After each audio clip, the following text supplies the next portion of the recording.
Epstein files பற்றி எல்லாரும் கேள்விப்பட்டிருப்பீங்க. கேள்விப்படாதவங்களுக்கு ஷார்ட்டாக சொல்கிறேன். ஜெஃப்ரி எப்ஸ்டீன் அப்படின்றவங்க வந்து ஒரு ஐலாண்டில் அண்டரேஜ் கேர்ள்ஸையும் சரி உமன்ஸையும் சரி நிறைய பேருக்கு கூப்பிட்டு வந்து செக்ஸ் டிராஃபிக்கிங் பண்ணிட்டு இருந்தான். ஸோ அப்படி பண்ண ஒருத்தன் தான் ஜெஃப்ரி எப்ஸ்டீன். அவன் மேலே அந்த கம்ப்ளைண்ட்டில் அவனை அரெஸ்ட் பண்ணி அவன் வந்து சூசைட் பண்ணி இறந்துட்டான். அதுக்கப்புறமா யூஎஸ் வந்து அந்த கேஸை இன்வெஸ்டிகேட் பண்ணி அதில் என்னென்னலாம் இருக்குது, யார் யாரெல்லாம் சம்மந்தப்பட்டிருக்காங்க அப்படின்றத ஒரு ஹெவியான ஒரு டீட்டெயில்ஸை யார் யாரெல்லாம் சம்மந்தப்பட்டிருக்காங்கன்ற டீட்டெயில்ஸை வந்து ஃபுல்லாக இன்வெஸ்டிகேட் பண்ணி கொடுக்கணும்னு சொல்லிட்டு யூஎஸ் கவர்மெண்ட் சொன்னதில் வச்சு இன்வெஸ்டிகேட் பண்ணதில் அவங்களோட கான்டாக்ட், அவனோட மெயில்ஸு, அவன் ஃபோன் நம்பர், இமேஜஸ், வீடியோஸ்னு அவன் சம்மந்தப்பட்ட இன்ச்சாக எல்லாத்தையுமே கவர்மெண்ட் ஓப்பனாக பப்ளிஷ் பண்ணணும்னு சொன்னதுனால இப்போ எல்லாமே பப்ளிஷ் ஆகிட்டு இருக்கு. ஸோ அப்படி பப்ளிஷ் பண்ணதெல்லாம் பார்த்தீங்கன்னா ட்ரம்ப், எலான் மஸ்க் அண்ட் பெரிய பெரிய ஸ்டீஃபன் ஹாக்கின்ஸு இந்த மாதிரி பெரிய பெரிய ஆளுங்களுடைய நேமும் அடிபட்டுச்சு. அதாவது ஜனவரி 30 ரிலீஸ் பண்ண ஃபைல்ஸில் நரேந்திர மோடியோட பேரும் இருக்குது. இன்டைரக்டாக அவர் மென்ஷன் பண்ணியிருக்காங்க. எப்படின்னா ஜெஃப்ரி எப்ஸ்டீன் வந்து வேற ஒருத்தருக்கு மெயில் பண்ணியிருக்கான், ஒரு அன்னோன் பீப்புளுக்கு வந்து மெயில் பண்ணியிருக்கான். என்ன அப்படின்னா 2017 வந்து இஸ்ரேலை விசிட் பண்ணியிருக்காரு. அவர் வந்து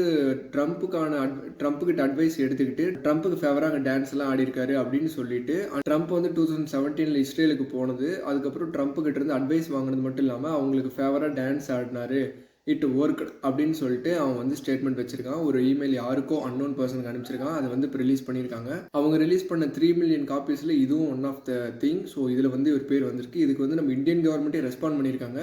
எஸ், 2017 இஸ்ரேல் விசிட்டில் உண்மைதான், மற்றதெல்லாம் பேஸ்லெஸ், அதை வந்து டிஸ்மிஸ் பண்ண வேண்டிய ஒரு ட்ராஷான ஒரு விஷயம் அப்படின்னு சொல்லியிருக்காங்க. ஃபர்ஸ்ட் நான் ஒன்று தெளிவாக சொல்லிக்கிறேன். ஸோ இது வந்து இதில் பேர் வந்தால் கிரிமினல்னு கிடையாது. அவன் சம்மந்தமாக அவன் யார் யாருக்குள்ள கான்டாக்ட்ஸ் வச்சிருக்கான் அப்படின்றத வந்து ரிலீஸ் பண்ணுறாங்க. அதில் பேர் இருந்தாலே குற்றவாளின்னு கிடையாது, பேர் இருந்தாலே குற்றவாளியும் கிடையாது. பட் இருந்தாலும் டவுட்ஸ் வருது. இது ஒரு பேஸ்லெஸ், க்ளூலெஸ், ட்ராஷாகவே இருந்தாலும் government is responding. Government respond பண்ணுது, இட்ஸ் ஓகே. ஒரு பெரிய கவர்மெண்ட், ஒரு யூஎஸ் மாதிரி இவர் பேர் ஒன் ஆஃப் த பேர் தான். இவர் ஒன்றும் குற்றம் இல்லை. ஒரு வந்து 3 மில்லியன் காப்பியில் இவர் ஒரு பேர் இருக்கு, ஹி ரெஸ்பாண்டட், ஓகே. பட் இன்னொன்று என்னன்னா, கிட்டத்தட்ட ஜனவரி 30 இந்த ஃபைல் வருது. February 2 வருஷமா ரஷ்யா கிட்ட ஆயில் வாங்காதீங்கன்னு கதறிக்கிட்டு இருந்தாங்க. அப்பெல்லாம் எதுவும் கண்டுக்காத இந்த கவர்மெண்ட் February 2 வந்து நாங்கள் ரஷ்யன் ஆயில்ஸ் வாங்குறத ஸ்டாப் பண்ணுறோம், யூஎஸ் கிட்ட ஆயில்ஸ் வாங்கிக்கிறோம் அப்படின்னு சொல்லிட்டு யூஎஸ் இந்தியன் ட்ரேட் டீல் போடுறாங்க. இந்த ஃபைல் வந்து 3 நாளில். இது வந்து ஏதாவது இன்டர்ரிலேட்டட் ஆயிருக்குமா? ஸோ மோடி வந்து காம்ப்ரமைஸ் ஆகிட்டாருன்னு நிறைய சோஷியல் டாக்ஸ் போயிட்டு இருக்கு. பட் எது உண்மைன்னு தெரியாமல் நம்ம பேச முடியுது. இது எல்லாமே நிறைய வியூஸ், நிறைய சைடு இருந்து பார்க்குற வியூஸ். ஸோ எல்லாத்துலேயும் யோசிங்க. எனக்கு இன்னொரு டவுட் என்ன அப்படின்னா,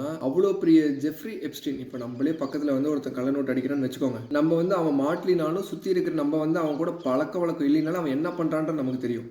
நமக்கே அப்படின்னா அவ்வளோ பெரிய தலைவர்கள் நம்ம சர்க்கிள் மாதிரி அவங்க சர்க்கிளில், அது எப்படி ஜெஃப்ரி கூட இவங்க வந்து அது ரிலேட்டடாக பேசலினாலும் அவர் அப்படிப்பட்ட ஆளுன்னு தெரியாமையா இருக்கும். நம்ம தான் நம்மளை பார்த்துக்கணும், யாரையும் நம்பாதீங்க. ஸோ என்னன்ட்டு அடுத்தடுத்து வர அப்டேட்ஸில் நான் ஃபுல்லாக சொல்கிறேன்.